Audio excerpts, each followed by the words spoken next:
ಗಂಧಾನ ತೇದು ತೇದು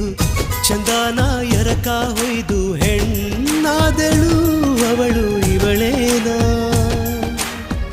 ಧೈರ್ಯನ ಅಳೆದು ಸುರಿದು ವಿದ್ಯುತ್ತು ಆರಡಿ ನೀದು ಗಂಡಾದನು ಅವನು ಇವನೇನ ನಿನ್ನ ಅದರಗಳು ಹೂ ಬರೆದೆಗಳು ಇವು ತರಲೆಗಳು ಬಿಡು ಕವಿತೆಗಳು ನಿನಗಾಗಿಯೇ ಉಸಿರಿನ ಪರ್ವತ ನಾ ಕಟ್ಟುವೆ ಬೆಚ್ಚಗಿಡುವೆ ಬಾರೆ ಬಾ ಕಲ್ಲು ಕರಗೋಯ್ತು ನಿನ್ನ ಮಾತಿಂದ ಜಗ ಮರೆತೋಯ್ತು